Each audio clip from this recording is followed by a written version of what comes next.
Hi friends, എല്ലാവർക്കും പുതിയ വീഡിയോയിലേക്ക് സ്വാഗതം. ഇത് ഹുണ്ടായിൻ്റെ ഗ്രാൻഡ് i10 ആണ്.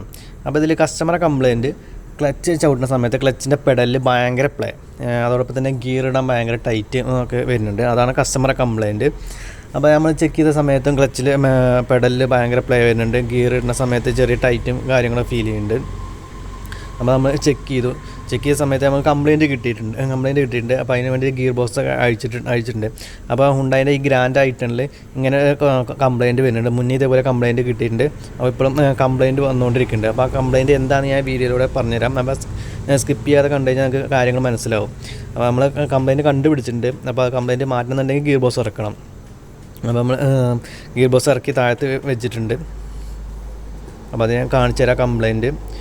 അപ്പോൾ ഗ്രാൻഡ് i10 ഇങ്ങനെ കംപ്ലയിൻറ്റ് കൂടുതലായിട്ട് കണ്ടുവരുന്നുണ്ട്. ഈ ഒരു കംപ്ലയിൻറ്റ് കാരണം ക്ലച്ച് തീർന്നുകൊണ്ടൊന്നല്ല കംപ്ലയിൻറ്റ് വരുന്നത്, ഒരു പാർട്സിൻ്റെ കംപ്ലയിൻറ്റ് കൊണ്ടാണ് ഇതിങ്ങനെ വരുന്നത്. ഇതാ ഗിയർ ബോക്സ് നമ്മൾ താഴത്ത് ഇറക്കി വെച്ചിട്ടുണ്ട്. അപ്പോൾ ക്ലച്ചിൻ്റെ കണ്ടീഷൻ നോക്കാം. ക്ലച്ച് തീർന്നിട്ടില്ല, ക്ലച്ച് ഓടാനും ഒരുപാട് ഓടാനുണ്ട്. ഇതുണ്ടോ ഈ റിവെറ്റ് ഇതിപ്പോൾ പകുതി ഓടിയിട്ടുള്ളൂ. ഈ ക്ലച്ചിനെ നമുക്ക് കയറ്റാം. അപ്പോൾ ക്ലച്ചിൻ്റെ കംപ്ലയിൻറ്റ് വരുന്നത് ഗിയർ ബോക്സിൻ്റെ അകത്തല്ല, ഗിയർ ബോക്സിൻ്റെ ഈ റിലീസ് ബെയറിങ്ങിൻ്റെ ഫോർക്കിലാണ് ഇതിൻ്റെ കംപ്ലയിൻറ്റ് വരുന്നത്. ആ പ്ലേ വരുന്നത് ഈ ഫോർക്കിലാണ്. ഈ ഫോർക്ക് ഭയങ്കര പ്ലേ ഉണ്ട്. ഇതിനകത്തൊരു ബുഷുണ്ട്. ആ ബുഷിൻ്റെ കംപ്ലയിൻറ്റ് കൊണ്ടാണ് ഈ പ്ലേ വരുന്നത്. നമ്മളവിടെ പെഡൽ ചവിട്ടുന്ന സമയത്തും കൂടുതൽ പ്ലേ വരുന്നത് അതുകൊണ്ടാണ്. അപ്പോൾ നമ്മൾ എത്ര കേബിൾ അഡ്ജസ്റ്റ് ചെയ്ത് കഴിഞ്ഞാലും അത് കറക്റ്റ് ആവില്ല. ഞാൻ കാണിച്ചു തരാം. ആ ഫോർക്കിൽ ഈ ഫോർക്കിനകത്ത് ഉണ്ടോ ഒരു പ്ലേ കാണുന്നുണ്ടല്ലോ, നമുക്ക് ആടുന്നുണ്ടോ? ഈ ഒരു പ്ലേ കാരണമാണ് അത്രയും പ്ലേ വരുന്നതും ഗിയർ ടൈറ്റ് വരുന്നത്. ഇതൊരു ബ്ലാക്ക് ബുഷ് ഉണ്ട്, ഇതേപോലത്തെ ഒരു ബുഷ് ഇവിടെയുണ്ട്. ഈ ബുഷ് നേരെ ഫോർക്കിൻ്റെ ബാക്കിലേക്ക് തള്ളിപ്പോകുന്നുണ്ട്, അതാണ് ആ പ്ലേ വരുന്നത്. എന്താ ഈ ഫോർക്കിൻ്റെ അകത്ത് കാണിക്കാം, ലൈറ്റ് അടിച്ചിട്ട് കാണിച്ചു തരാം. ഇതുണ്ടോ ഈ ബുഷ് ഇപ്പോൾ തള്ളി പുറത്തേക്ക് വന്ന് കിടക്കുകയാണ്. അപ്പോൾ ഉള്ളിൽ ഗ്യാപ്പ് കൂടുതലാണ്. ഈ ഫോർക്ക് ഇതുണ്ടോ ഇത്രയും പ്ലേ വരുന്നതുകൊണ്ടാണ് ആ ക്ലച്ച് പെഡലിൽ അത്രയും പ്ലേ വരുന്നത്. ആ പ്ലേ വരുന്ന സമയത്ത് നമുക്ക് ഗിയർ ടൈറ്റ് വരും. അപ്പോൾ ഇത് ഗ്രാൻഡ് i10 ഇങ്ങനെ ഈ കംപ്ലയിൻറ്റ് കൂടുതലായിട്ട് വരുന്നുണ്ട്. ഇത് രണ്ടാമത്തെ കംപ്ലയിൻ്റാണ് വരുന്നത്. അപ്പോൾ അതിൻ്റെ ക്ലച്ച് പ്ലേൻ്റെയും ഗിയർ ടൈറ്റിൻ്റെയും കാരണങ്ങൾ ഇതാണ്. അപ്പോൾ ഇനി നമുക്ക് ഈ ഫോർക്ക് അഴിച്ചിട്ട് ഇതിൻ്റെ ബുഷ് മാറണം, 2 ബുഷും മാറണം. ഇതിൻ്റെ ഫോർക്ക് അഴിച്ച് മാറ്റിയിട്ട് ഫോർക്ക് അഴിക്കണമെങ്കിൽ അപ്പോൾ നല്ലൊരു ബോൾട്ട് ഉണ്ട്. ആ ബോൾട്ട് വെച്ചിട്ട് നമുക്ക് ഫോർക്ക് പുറത്തേക്ക് എടുത്തിട്ട് പുതിയ ബുഷ് വാങ്ങി ഫിറ്റ് ചെയ്യണം.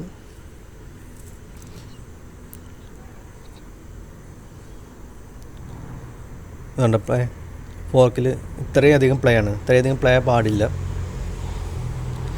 അത് നമുക്ക് തള്ളി അകത്തേക്ക് വെക്കുക. പിന്നെ കുറച്ചുകൂടി കഴിഞ്ഞ് ഒരു 4 ചവിട്ട് കഴിഞ്ഞാൽ ആ ബുഷ് അതേപോലെ തന്നെ ബാക്കിലേക്ക് വരും. പിന്നെ അതേപോലെ പ്ലേ വരും, ഗിയർ വീഴാം, ടൈറ്റൊക്കെ കാര്യങ്ങളൊക്കെ ഉണ്ടാവും.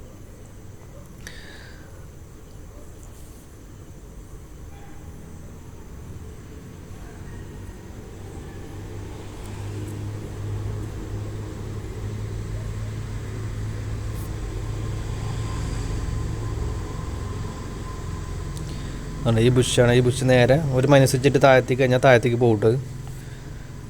പക്ഷെ അത് നമുക്ക് അങ്ങനെ കസ്റ്റമർക്ക് കൊടുക്കാൻ പറ്റില്ല. അത് പിന്നെയും ചവിട്ടി കഴിഞ്ഞാൽ റിട്ടേൺ വരും. അപ്പോൾ നമുക്ക് ഫോർക്ക് അടിക്കാം. ഫോർക്ക് അടിക്കുകയെങ്കിൽ 14 ബോൾട്ട് ഉണ്ട്. ആ ബോൾട്ട് ലൂസാക്കി കഴിഞ്ഞാൽ ഈ ഫോർക്കിൽ നിന്ന് റിലീസ് ബെയറിങ്ങിൻ്റെ കണക്ഷൻ നമുക്ക് ഒഴിവാക്കാൻ പറ്റും. ആ ബോൾട്ട് വെച്ചിട്ട് ഫോർക്ക് നേരെ ബാക്കിലേക്ക് വലിച്ചെടുക്കുക. ആ സ്പ്രിങ് മാറ്റി വെച്ചിട്ടുണ്ട് നമ്മൾ ആദ്യം. അപ്പോൾ നല്ല ബോൾട്ട് അയച്ചുകൊണ്ടിരിക്കുകയാണ്.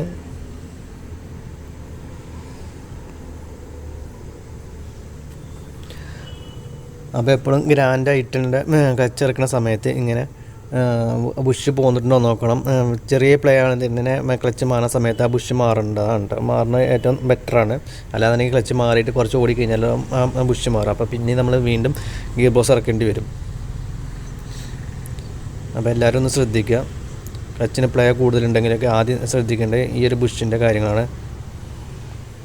അപ്പോൾ നമ്മൾ ബോൾട്ട് അയച്ചിട്ടുണ്ട്. ഇനി നമ്മളെ ഫോർക്ക് നേരെ ബാക്കിലേക്ക് വലിച്ചെടുക്കണ്ടോ.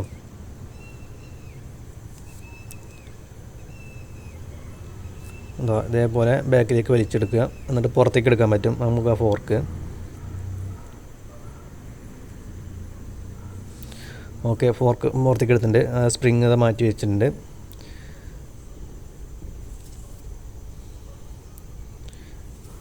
ബുഷ് ഞാൻ കാണിച്ചു തരാം. ഇതാണ് ആ ബുഷ്. ഈ ബുഷ് ആ ഗിയർ ബോക്സിൻ്റെ ഉള്ളിൽ അവിടെ സ്റ്റഡിയായി ഇരിക്കണം. ഈ ഫോർക്കിൻ്റെ ഒപ്പം കറങ്ങാൻ പാടില്ല. അപ്പോൾ ഫോർക്കിൻ്റെ ഒപ്പം കറങ്ങിയിട്ടാണ് ഇത് റിട്ടൺ വന്നത്. അപ്പോൾ റിട്ടൺ വരാനുള്ള കാരണം ഈ ഫോർക്കിൽ അത്രയും പൊടി കയറി ടൈറ്റ് ആവുന്ന സമയത്താണ് ഇത് ഫോർക്കിൻ്റെ ഒപ്പം കറങ്ങുന്നത്. അപ്പോൾ നമ്മൾ ഇപ്പുറത്തെ ബുഷും മാറുന്നുണ്ട്, അതും അഴിച്ചെടുത്തിട്ടുണ്ട്. അപ്പോൾ ഇതാണ് ആ ബുഷ്, ഒരു ഫൈബറിൻ്റെ ബുഷാണ് കേട്ടോ. അപ്പോൾ ഇതിനകത്ത് പൊടി കയറിയിട്ടാണ് അത് ടൈറ്റ് ആകുമ്പോഴാണ് തോന്നുന്നു ആ ഫോർക്കിൻ്റെ കൂടെ കറങ്ങി വരുന്നത്. അങ്ങനെയാണ് ഇപ്പോൾ നമ്മൾ നിഗമനത്തിലെത്തിയിട്ടുള്ളത്. അല്ലാതെ ഒരിക്കലും അത് കറങ്ങേണ്ട ആവശ്യമില്ല. അപ്പോൾ ആ പൊടി കയറി ടൈറ്റ് ആകുന്ന സമയത്ത് നമ്മൾ ക്ലച്ച് ചവിട്ടുന്ന സമയത്ത് ആ ഫോർക്കിൻ്റെ കൂടെ കറങ്ങി അത് ബാക്കിലേക്ക് വരുന്നതാണ്. അപ്പോൾ രണ്ടാമത്തെ ബുഷ് നമ്മൾ അയച്ചെടുത്തിട്ടുണ്ട്. ഇനി പുതിയ ബുഷ് ഇടണം. പുതിയ ബുഷ് നമ്മൾ മേടിച്ചിട്ടുണ്ട്. ഈ ബുഷ് അതിലേക്ക് പ്രസ് ചെയ്ത് കയറ്റണം. അപ്പോൾ അതോടൊപ്പം തന്നെ ഈ ഫോർക്കും കാര്യങ്ങളൊക്കെ ക്ലീൻ ചെയ്തിട്ട് റെഡിയാക്കി വെക്കണം, സ്മൂത്താക്കി വെക്കണം. പുതിയ ബുഷ് ഇതാണ്. അപ്പോൾ ഇവിടെ നമ്മൾ ക്ലീൻ ചെയ്ത് വെക്കുന്നുണ്ട്. നല്ലപോലെ ക്ലീൻ ചെയ്യണം, പൊടിയും കാര്യങ്ങളൊന്നും പാടില്ല. അപ്പോൾ പുതിയ ബുഷ് നമ്മൾ ഫിറ്റ് ചെയ്യാൻ പോകും. അപ്പോൾ അതിന് ഇനി റിട്ടൺ പോരായിരിക്കാൻ വേണ്ടി കുറച്ച് അറാളേറ്റ് മിക്സ് ചെയ്ത് വെക്കുന്നുണ്ട്. ജസ്റ്റ് ഒന്ന് അവിടെ ഒന്ന് ഫിക്സ് ആയിരിക്കാൻ വേണ്ടിയിട്ട് അറാഡൽറ്റ് അപ്ലൈ ചെയ്ത് വെക്കുന്നുണ്ട്. അപ്പോൾ പുതിയ ബുഷ് നമ്മൾ അതിലേക്ക് തള്ളി വെച്ചിട്ടുണ്ട്. ഇനി പഴയ ബുഷ് അതിൻ്റെ മുകളിൽ വെച്ചിട്ട് ജസ്റ്റ് ആമർ കൊണ്ട് ഒന്ന് തട്ടി കൊടുക്കണം. പുതിയ ബുഷിന് ചെറിയ ടൈറ്റ് ഉണ്ടായിരിക്കും. ആ ടൈറ്റിൽ കയറി കഴിഞ്ഞാൽ അത് ഫോർക്കിൻ്റെ കൂടെ കറങ്ങാതിരിക്കുള്ളൂ. അപ്പോൾ പുതിയ ബുഷിന് ടൈറ്റ് ഉണ്ടായിരിക്കും. അപ്പോൾ പഴയ ബുഷ് വെച്ചിട്ട് തന്നെ തട്ടി കൊടുക്കണം. അല്ലാതെ തട്ടി കഴിഞ്ഞാൽ ആ ബുഷ് പൊട്ടും കേട്ടോ. അത് ഫൈബറിൻ്റെ ബുഷാണ്. അപ്പോൾ ഇതേപോലെ പഴയ ബുഷ് അതിൻ്റെ മുകളിൽ വെച്ചിട്ട് തട്ടി കൊടുക്കുക.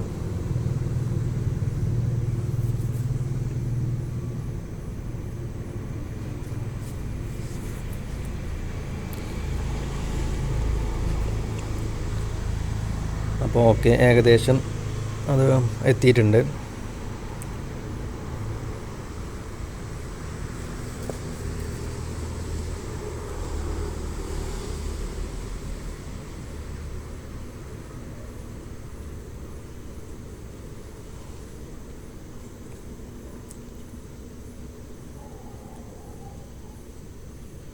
അപ്പോൾ അവിടുത്തെ പുഷ് അടിച്ചിട്ട് ഇനി നേരെ ഇപ്പുറത്തെ പുഷ് നമുക്ക് അടിക്കണം.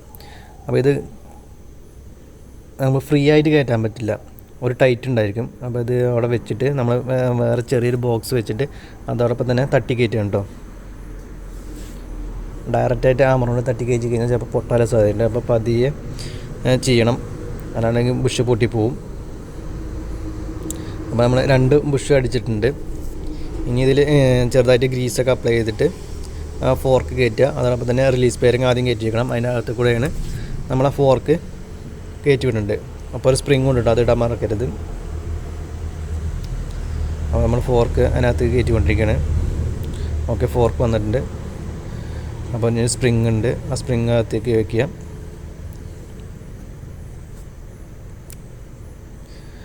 ഓക്കെ, സ്പ്രിങ് വെച്ചിട്ടുണ്ട്. ഇനി റിലീസ് ബെയറിങ്ങിൻ്റെ ഇതിലൂടെ ആ ഫോർക്ക് ഉള്ളിലേക്ക് തള്ളി കയറ്റുക. എന്നിട്ട് ആ ബോൾട്ട് ഇട്ട് ടൈറ്റ് ചെയ്യണം. അപ്പോൾ ഓക്കെ, അപ്പം ഇനി ആ ബോൾട്ട് ഇടണം. 14 ബോൾട്ട് ഇടണം, എന്നിട്ട് ടൈറ്റ് ചെയ്യണം.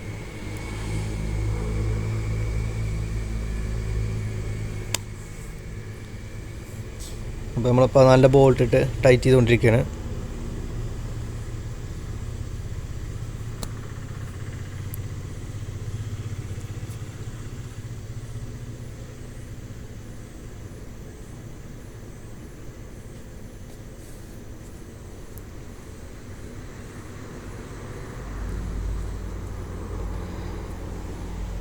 അപ്പോൾ 14 ബോൾട്ടിട്ട് ടൈറ്റ് ചെയ്തിട്ടുണ്ട്. ലാസ്റ്റ് ടൈറ്റിങ് പിടിക്കുകയാണ്. അത് കഴിഞ്ഞിട്ട് ആ സ്പ്രിങ് അതിലേക്ക് വലിച്ചിടണം, എന്നാലേ ഒരു ആക്ഷൻ ഉണ്ടാവുള്ളൂ. അപ്പോൾ i10 ഫോർക്കിൻ്റെ ബുഷ് മാറേണ്ട വിധം നമുക്ക് മനസ്സിലായല്ലോ. ആ വീഡിയോ ഇഷ്ടപ്പെട്ടെന്ന് വിചാരിക്കുന്നു. ഇഷ്ടപ്പെട്ട് ഞാൻ ലൈക്ക് ചെയ്യാൻ മറക്കരുത്. അപ്പം സബ്സ്ക്രൈബ് ചെയ്യാൻ മറക്കരുത്. അപ്പോൾ മറ്റു വീഡിയോ ആയിട്ട് നമുക്ക് വീണ്ടും കാണാം.